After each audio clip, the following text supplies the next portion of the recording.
And welcome back to the Celtics Corner, hosted by Brian Nasto, where we recap every Celtics game.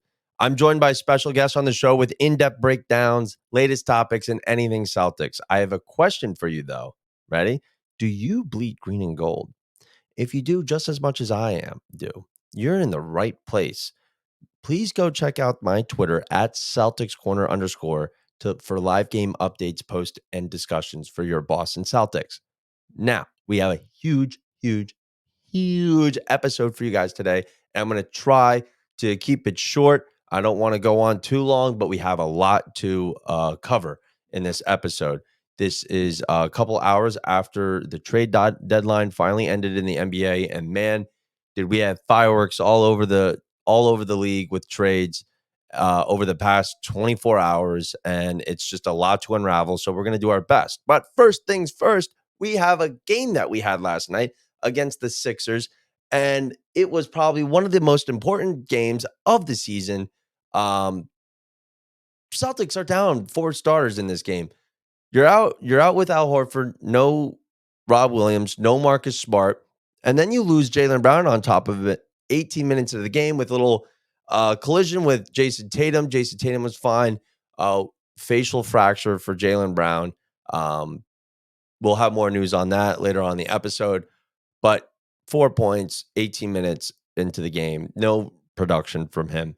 So you're out 4 starters in this game. You're handicapped. This team, you need this bench to step up. This is where the depth, probably the best depth in the NBA, needs to step up against the third best team in the East, the Philadelphia Sixers, which were at full strength going into this game. The Celtics got the job done, still won 106-99. I cannot be more ecstatic about this win because this should have been a blowout for the Sixers. They should have took this opportunity, gave the Celtics an L, closed the lead in the games, and yet the Celtics still closed it out. I mean, I just can't tell you how impressed I am from the way the Celtics played last night. And it gets even better. Jason Tatum only put up 12 points. He didn't put up his 25, 30-point game that he usually puts up. He didn't play hero ball. 12 points, 8 rebounds, 9 assists. This is what you want to see coming from an MVP caliber player. You don't want him to try to play hero ball and just try to win the game on his own. Instead, he knows how good the Celtics depth is and the players, and they just worked it out. They were able to overcome this obstacle. And Jason Tatum, instead of playing hero ball, he played facilitator. You're still the best basketball player on the team, but you made the Celtics players step up and help them find easy shots and conducted that team to a win. And I thought it was a great performance. Don't get me wrong, 12 points, but that's what you want to see coming from Tatum. Sam Hauser. Can we just start calling this guy a sniper? I mean, 14 points, 4 for 4 from deep. He put up 15 points last game. Again, 4 from 6 from deep. The guy has been lights out from deep in the last 2 games. I love his production. He's going to need to come up big in the next couple of games for the Celtics until Jaylen Brown returns and we get some of that starters back on the Celtics. But he has been doing just fine, taking the bigger role in these past couple of games, and I look forward to seeing what he can do going forward. Blake Griffin, another guy, 5 from 8 from deep, 5 threes, 15 points. Man, you just love to see when Blake Griffin gets the hot hand going early. He was lights out in the beginning of the first half, and it just helped the Celtics ride off that energy into the rest of the game. Derek White, another guy. This guy has been playing amazing down the stretch in the last couple of games. 3 from 6 from deep, 19 points, 6 rebounds, 3 assists, 2 blocks, one of which being a huge block towards the end of the game that secured the win for the Celtics. Brogdon, again, this guy is my sixth man of the year, and I don't care if I sound biased because this is a Celtics podcast. He is the sixth man of the year right now if the season was to end today. 19 points, 5 rebounds, 3 assists coming off the bench. Do not be fooled by that stat line. This guy, energy coming off the bench. He doesn't play selfish basketball.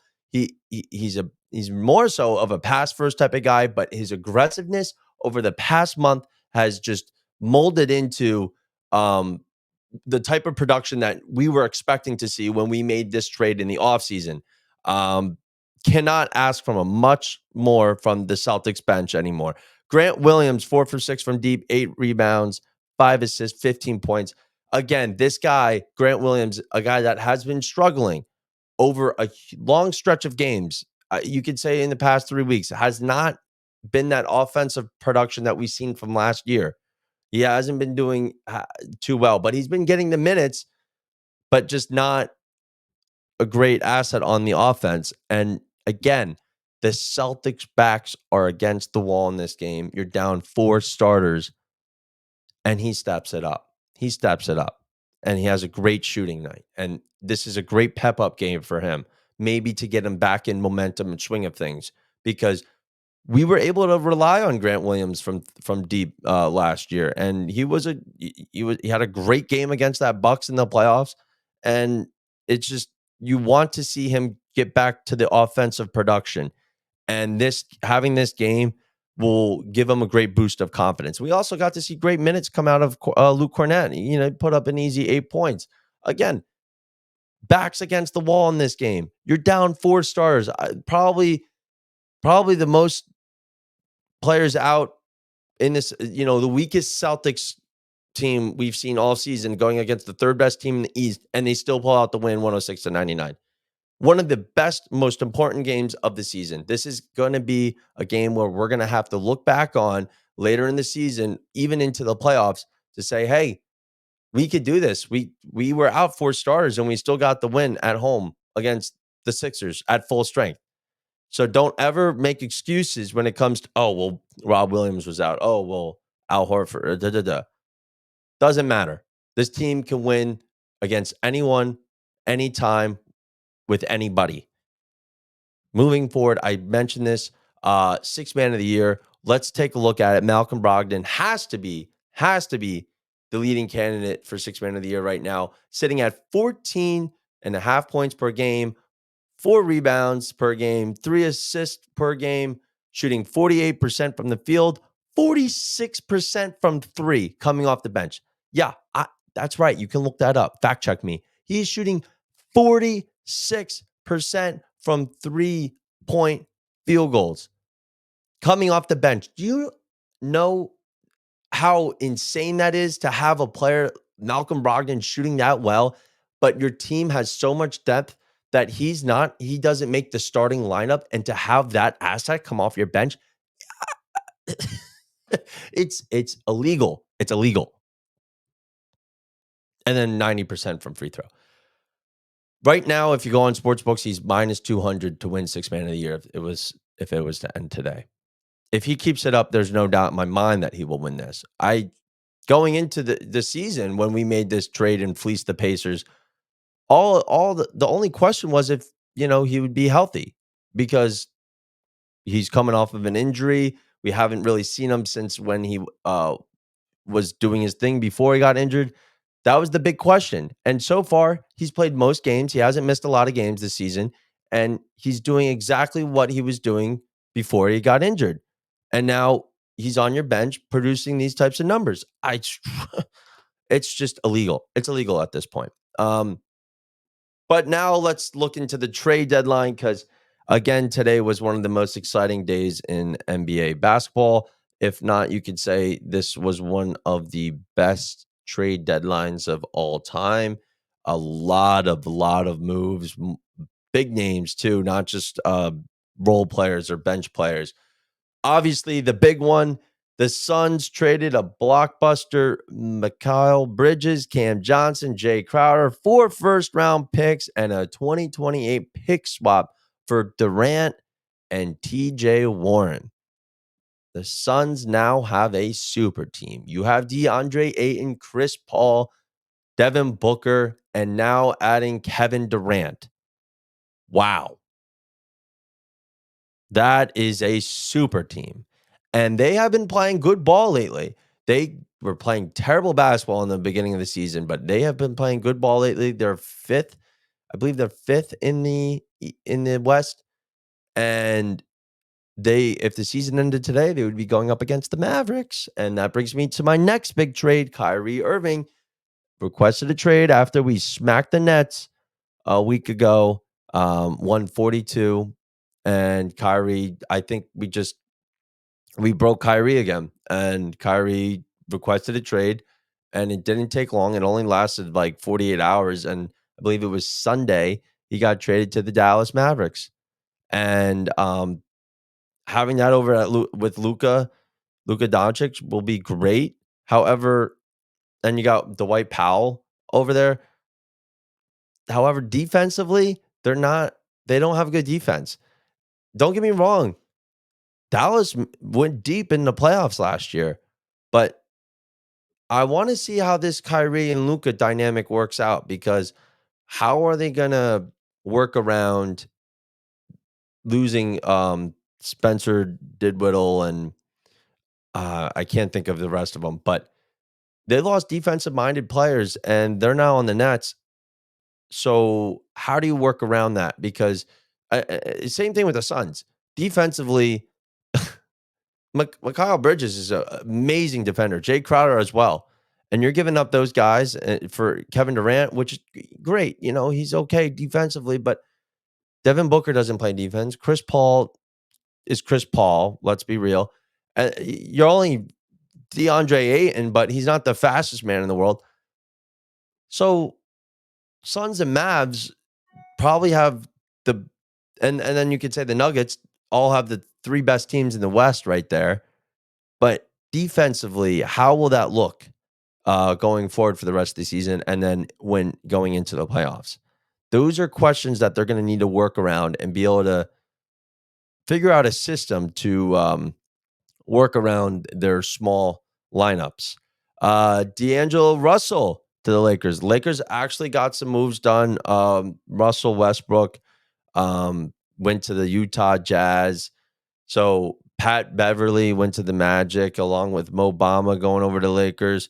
So a lot of Western trades happened today. We can also look at Jay Crowder. Bucks traded 5 second-round picks for Jay Crowder once he got traded to the Nets. Does that make the Bucks the favorite? No. No. I mean, he hasn't even played a game this season. So, obviously, I think he'll be playing ball by the playoffs, but it's a big question up in the air. Will Jay Crowder be the Jay Crowder that we know when he was on the Suns, on the Bucks? Because adding that piece to the Bucks, I will say, does make them a stronger team. But as of right now in the East, it's Celtics and Bucks. I can't see any other. The Bucks are the only team that is posed a threat to, because Giannis, obviously, but Sixers, we just beat them without 4 of our starters. And then the rest of the teams, the Nets are garbage. Heat are garbage. Cavs are okay. They only beat us the 2 times in overtime, which was a joke. But there's no competition in the East right now. And right now, the path is looking really easy for the Celtics to get back in the finals back-to-back years and get that revenge. Now it's, who do they go up against if they do make it? Suns, Mavericks, Nuggets, and who would you want them to for the best chance of winning?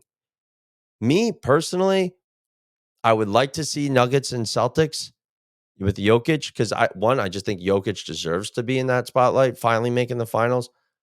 However, there's a good chance it might be the Suns if they can work that out with that super team. And that would be a very interesting game, because you have one of the best defensive, offensive teams in the league going against the super team in the West. And I would love, love, love, love to see that series. I think that would be one of the best NBA finals we have ever watched in the past 10 years. Going forward, there was a lot of other trades. Nothing too major though. John Wall back on the Houston Rockets. I mean, I feel so bad for him, but again, what are you gonna do? But again, and the one move that I forgot, I'm sorry, Boston Celtics made a trade. Nothing major, but if you really look into it, it's going to be huge for the Celtics down the road.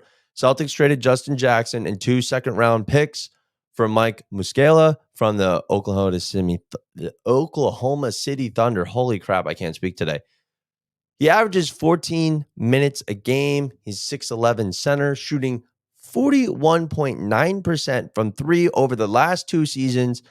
Stat line this season: 6 points per game, 3 rebounds, shooting 44% from the field. Do not let that fool you. Do not look at the stat lines. Look at the player. Him and Al Horford both played on the Atlanta Hawks um, earlier in their careers. And if you look at them, they're pretty much similar in the play style. You got two bigs that have size, can shoot the ball efficiently from three. I believe they're two of the top 7 centers in the league that shoots uh, with the highest field goal percentage from three. And then they can spread the floor.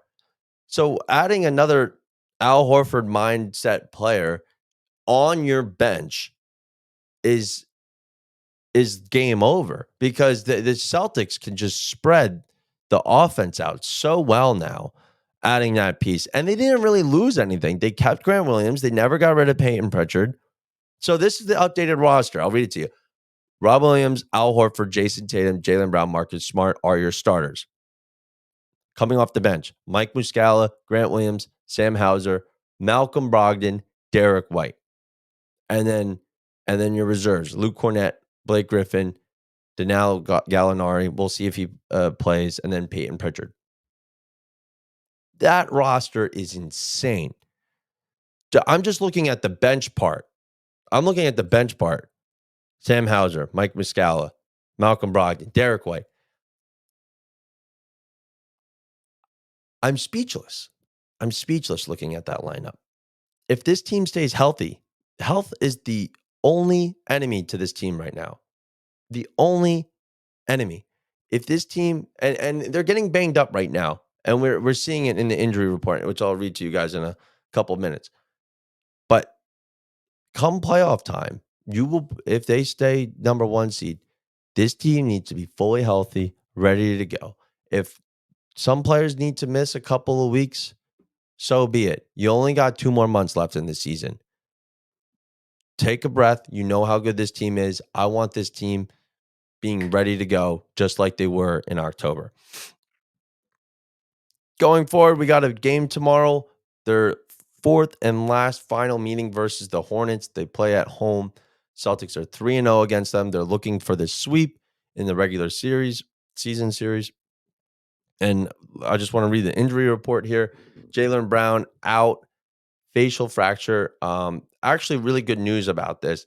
He just posted a Instagram story saying mask season incoming. So being less than 24 hours from when he got injured, and him saying mask season coming, is one, encouraging, two, very exciting. We get a masked Jaylen Brown. So looking forward to whenever that will be, hopefully sooner rather than later. Al Horford, probable right knee swelling. Marcus Smart is out, right ankle sprain. Like I said, this Marcus Smart probably won't touch the ball until after All-Star break. That's fine. Jason Tatum's questionable with an illness, non-COVID related though, so we'll see what that's like tomorrow. And then Robert Williams, probable left ankle sprain. They should get the job done. This is the Hornets, not the Sixers. This should be a walk in the park. Every single game we beat them by 10 points or more this season. This should be an easy cool down from the other night. And we should see, I don't know if Mike Muscala will be playing tomorrow. If not, he will be playing on Sunday, I'm pretty sure. So it will be exciting to see this weekend Mike Muscala get in the Joe Mazzulla ball. So, other than that, guys, that's all I have for you today. I'll be posting the live game updates on my Twitter for tomorrow's game at Celtics Corner _ Make sure you go follow it and make sure you follow the podcast to get notified every time an episode comes out. Until then, guys, go Celtics.